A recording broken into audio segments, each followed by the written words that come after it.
Hello, isang magandang umaga, hapon, gabi sa inyo lahat sa patuloy po nakikinig at sumusubaybay. Ito pong aming pong istasyong ito. Ito ang EGMI Online Music Radio. Yes! Thank God sa buhay po ng bawat isa, sa lahat po ng sumusubaybay sa aming pong istasyon ito. Ito ang aming pong radio station ng EGMI na patuloy po na ngayon po ay nasa magandang araw na sapagkat ang dito po sa Saudi Arabia ay bumababa na po at umuhupa na yung init at hindi na masyado sa mainit, although meron pa rin naman pero nando pa rin yung medyo masakit tayo sa balat, pero sa ngayon ay nakakapag-adjust na dahil bumababa na yung temperature. Kaya ngayon po mga kaprox ay patuloy kami nagpapasalamat lalo na po sa aming po mga sumusubaybay at makapilit po sa aming sasong ito na talaga naman po napapansin po namin na talagang umaangat muli ang aming pong subscriber. Nasa 30,600 I think that's it, 30,000 plus at patuloy na salamat ang lingkod at maging ang staff ng EGMI na patuloy na yung pong pagsuporta po ninyo ay yan po ay ang Diyos na po ang magbibigay at nagbabalik sa inyo ng pagpapala. At muli, ito po nga po pala si Prox Bench. Tanda, ito. Yun. So, si Prox Bench po ay muli nagbabalik sa inyo. At sa araw nito ay atin naman pong muling itatapik ang ating pong napakagandang mensahe. Ito yung maiksi lamang po sapagkat alam naman natin na masyadong mahaba ay hindi na po natin natin gaano ang ating pong mga manonood. Kaya as like short exhortation lang, parang ganun lang. O parang nag-uusap lang tayo mga kaprox. At yun nga po ay si Prox Merwin po ay muli ay aking pong iniintay sa kanyang pong pagbabalik. At praise God sapagkat ang buhay po ni Prox Merwin at maging kanyang pagtrabaho ay sustain po siya rito at hindi na po siya uli aalis. Sabihin mag-isay po siya uli siya dito sa Saudi Arabia. At nakakagalak sapagkat makakasama pa namin po siya sa mga ilang pang araw, buwan o taon. Kaya I think sa susunod po ay makasama ko na rin po siya sa aming pong session ito. At muli ay nalalapit na rin po ang aming pong anniversary, ang EGMI KSA dito po sa Saudi Arabia, na kami po ay maglilimang taon na po. Maglilimang taon na po kami dito po na magkakasama at patuloy na ginagamit ng Panginoon. At ang kagandahan po eh, kahit naman po may umuwi, ay may pumapalit. Eh nga po yung lagi ko sinasabi kahit po sa mga topics o mga ating po pinag-uusapan na misa sa music, ay kapag may nawala, may pumapalit po. Kaya hindi dapat isipin na parang pagka may nawala, eh parang magsasara na. Hindi po kumpanya o hindi po establishment ang simbahan, kundi ito po ay isa pong pagtaguyod para po sa gawain ng Panginoon. Kaya kapag may umalis, may papalit. Na either na ikaw man ay leader, ikaw man ay music, o ikaw man ay pastors, may papalit po. Kaya hindi po i-allow ng Panginoon na wala pong papalit. Kaya nagpapasalamat kami sa buhay po ni Prox Merwin na siyang muli ay nagkaroon siya ng panibagong trabaho. Sa alam ko po ay lumipat na po siya sa panibagong kanyang pong company. So, praise God. At abangan lang po natin at siya po ating pong makakasama sa mga susunod po kasi naging busy po talaga siya sa mga past month na ating pong hindi po siya nakasama dahil nga po sa kanyang pong ito po yung sinasabi mga kaprox na yung plano mo na gusto mo na umuwi pero ang Diyos ang sasabi hindi ka pa pwede umuwi, may mission ka pa, yun ang nasunod. Buhay po ang ating Prox Merwin. Kaya praise God dahil makakasama po natin siya sa mga susunod po natin session. At muli ay nagpapauna na rin po ako sa inyo na supportahan po natin ng EGMI Music at patuloy na inyo pong awitin, gamitin sa simbahan at pwede nyo po awitin to sa mga inyo pong mga practicing. At meron naman po itong mga lyrics sa sports. Mapapansin nyo po, i-type nyo lang po yung title at sino kumanta lalabas na po yung chords and lyrics po yun. At yun po ay para po sa inyo po mga kaproks. At patuloy na tayo po ay mas lalo pang umangat ang ating pong antas ng ating pong pagsamba sa Diyos. Yan. Ang lagi naman po natin sinasabi rito ay ito po ay pagpapalala at hindi pagpapatama. Okay? So ito po ay pinag-usapan natin dito ay yung nasa loob ng simbahan at maging nasa labas ng simbahan. Kaya po natin yung topic nito ay sabi nga po sa topic po natin o yung title ng ating pong aaralin ngayon ay Follow Jesus. Yan. Simple lang, follow Jesus. So bakit ba sinasabing follow Jesus? Kasi siyempre kung ikaw ay Kristiyano, alam mo sa sarili mo na ikaw ay susunod sa Diyos. Diba? Sabihin, yung mga bagay na ginagawa mo noon na meron ka pang bisyo o meron pang ginagawang bagay na salungat sa gawain ng Diyos o sa mga salita niya ay binabago mo na dahil sumusunod ka sa Diyos. Ikaw ay nagpapasubmit sa Kanya. Ngayon kapag sinabing follow Jesus, sumusunod ka dahil yun ang nais ng Panginoon. Parang parang kung ikaw nagtatrabaho sa pabrika o sa establishment na kung anong rules na binibigay ng kumpanya, sumusunod ka, di ba? Pag hindi ka sumunod, may punishment. Merong, kasi nga nasa rules eh. Pero dito naman sa atin, bilang isang Kristiyano, yung sinasabing follow Jesus is sinasabi yan para sa iyo. Yung decision mo, ikaw. Hindi po pwedeng sinabi kung sinasabi ng Diyos sa'yo, follow ka sa akin. Pero kung naman teka, hindi pa, ayoko pa. Nasa sa iyo yun. Diba? Ang sinasabi lang dito is, follow Jesus, sumunod ka sa Diyos.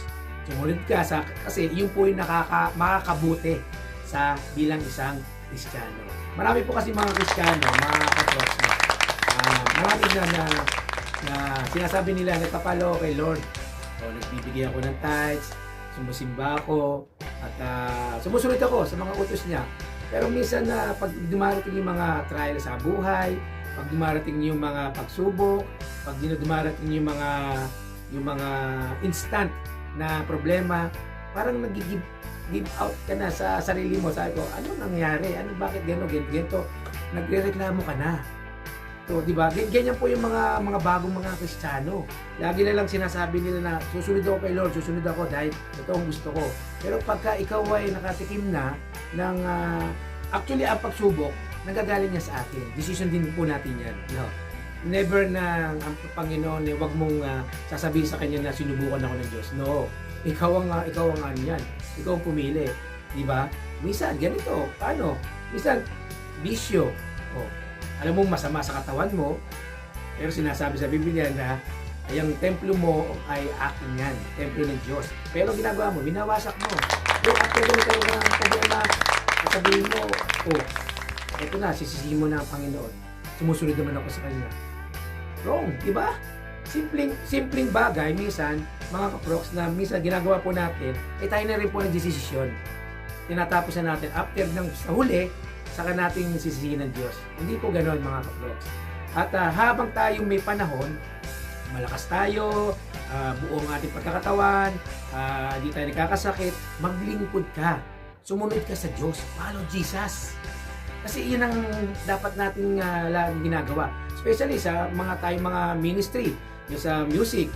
O, di ba? Hindi yun natatapos ka sa isa kang pianista, drummer, bass, o guitar. Hindi ka natatapos dyan. Merong pagkakataon na tatawagin ka ng Diyos para mag-evangelize ka. Wala akong kaalaman. Ay, ba't ka pa walang posible sa Diyos. Okay? Pag tinawag ka ng Panginoon, gagawa siya ng bagay na hindi mo inaakala na pwede pala mangyari sa iyo. Ganun po ang kabutihan ng Panginoon. Kapag ginusto mo, gagawin ng Panginoon. Kung ayaw mo, ay sinasabi may dahilan. Di ba? So mga kapatid, kapag tayo po ay nandoon sa puntong iyon, ay tayo po ay magpagami sa Diyos. Follow Jesus. No, follow Jesus. Follow Jesus. Ibig sabihin, layuan mo na yung mga bagay na hindi nakakarapat-dapat.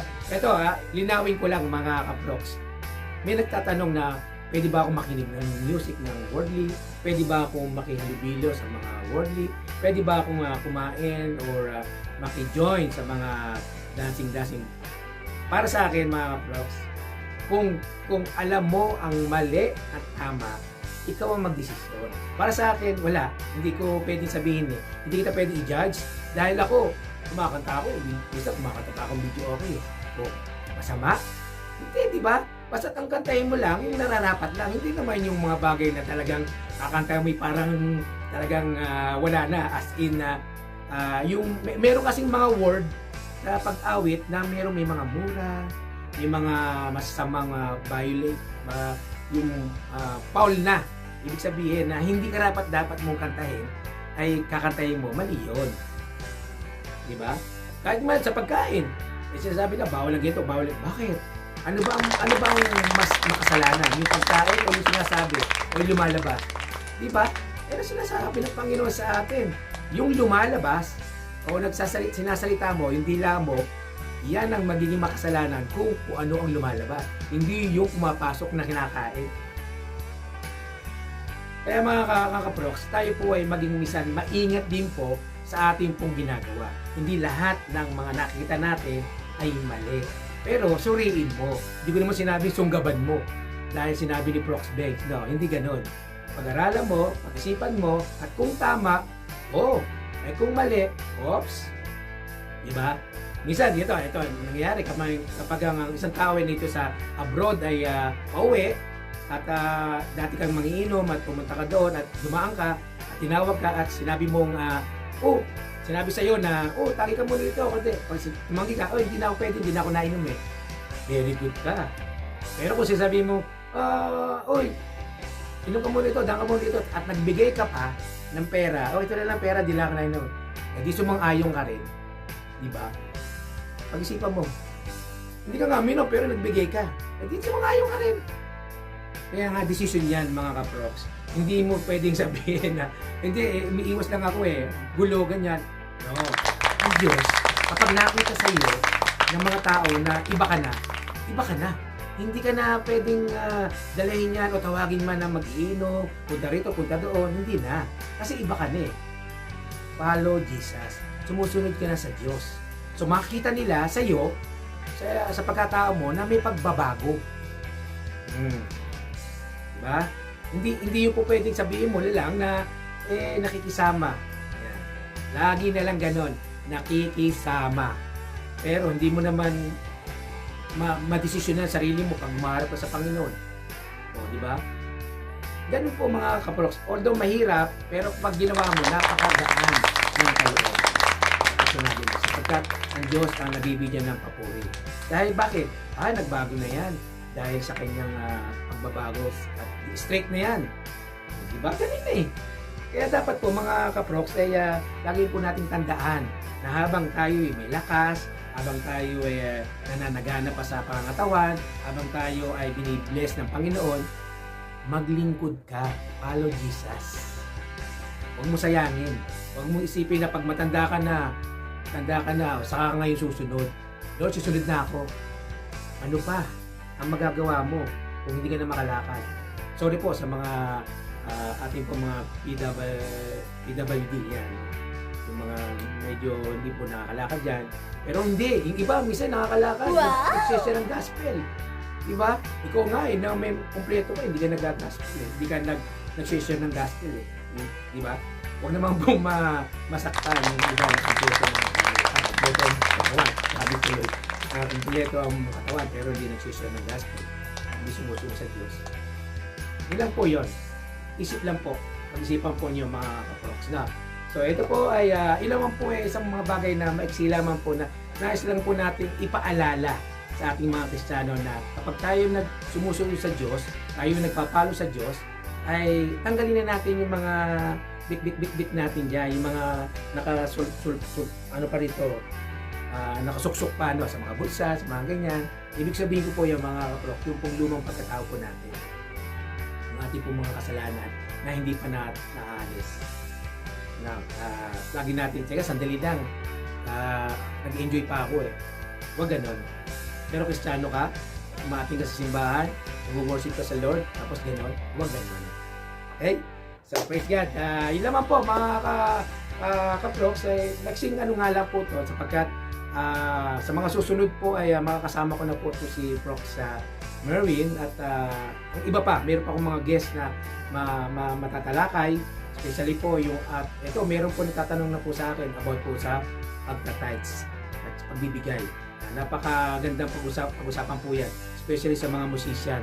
Yung iba kasi yung mga musician hindi po nagbibigay. Sorry. Ang lagi nila sinasabi, natutog naman ako, sinishare ko naman yung talent ko sa Lord, so ba't pa magbibigay? Pero yun ang mali. Dapat mo pag-isipan na ang mula nung panahon ng Levites ay nagbibigay din sila. So maganda pag-usapan yan. Huwag mo na ngayon. Ano mo natin, i-post mo natin.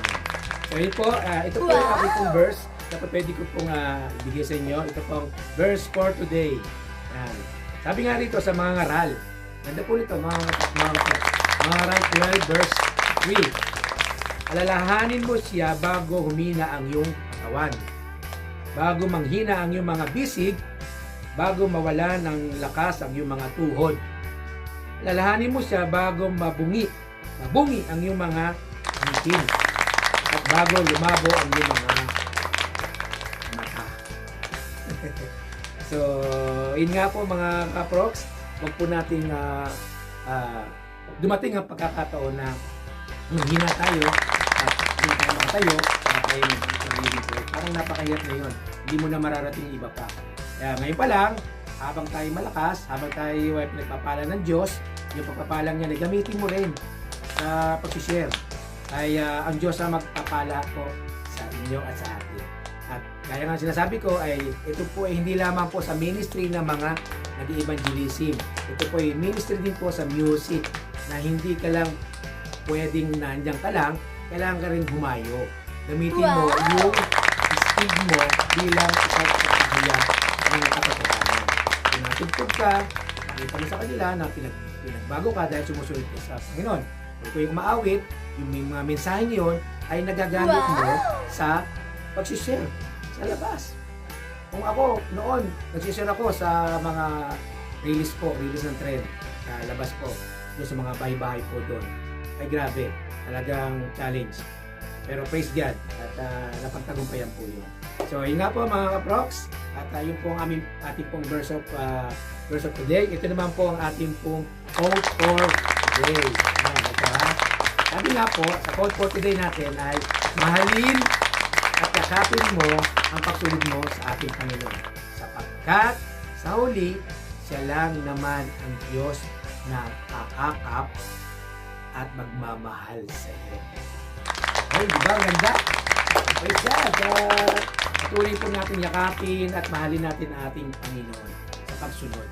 Pagkat siya lang naman po talaga makakatulong sa atin, either anuman ang ating pong pinapanalangin, financial man, physical, spiritual, lahat po ay sa kanya lang po natin ilapit at idulog. No. Gaya nga ng lagi kong sasabi, ang buhay po natin, napakasarap maghakbang sa mundong ito nang alam mo na kapag kay dumating yung punto na kukunin ka na ng Diyos, alam mong doon ka pupunta sa Kanya. Kesa naman na enjoy ka ng enjoy dito, pero pagdating mo doon, hindi ka ligtas. Diba? Pwede ka mag-enjoy dito sa mundong ito dahil ang lahat ng ito ay para nilikha ng Diyos para po sa mga tao. Sabi nga, mayroon kang pag-iisip, mayroon kang binigyan ng kalayaan ng Panginoon para mag-point kung ano ang mabuti at masama. Yun lang po. Praise God! At maraming salamat muli sa ating po mga subscribers at muli po ay kami po ay kumakatok po sa inyong pong puso, sa inyong pong naway manood po kayo at pakinggan ang mga aming pong mga AGMI story ng mga nagpatotoo sa amin po, no? At maging aming pong mga awitin ay ito po yung aming pinihandog po namin para po sa inyo mga kapatid.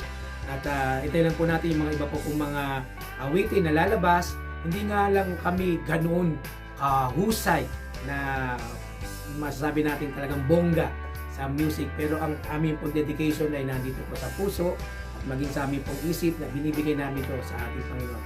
Ang lingkod ay gumagawa po ng mga awitin para sa Diyos. Para sa Diyos lamang at hindi na po sa iba. No. Maraming salamat po sa lahat po ng mga nagsusupport at nananalangin sa istasyong ito. Ito ang EGMI, ang music, maging dito po sa Kingdom, Saudi Arabia, at maging sa Pilipinas, sa pangunguna rin po ni Bishop Paul Lulu. Maraming salamat, Bishop. Sa mga pastors po, lahat po sa Pilipinas, maging dito po sa Saudi Arabia. Maraming salamat po sa pag-support. At muli, sa ating pong pagkikita, ay nawa ay makasama na po namin si Prox Merwin sa amin po. At abangan nyo po yung pong aming pong anniversary, the 5th anniversary po namin. At malapit na rin po yung pong aming pong EGMI music ng 4th year anniversary. Yes! Naka-4th na kami. Kaya sa biyaya ng Diyos. Nakabot na po kami ng 4th year. So, ilan po mga kapatid, mga kaprox, mga kasis, sa lahat po sa patuloy na sumusuporta at sumusubaybay. Ito ang aming EGMI Online Music Radio. Yes. God bless.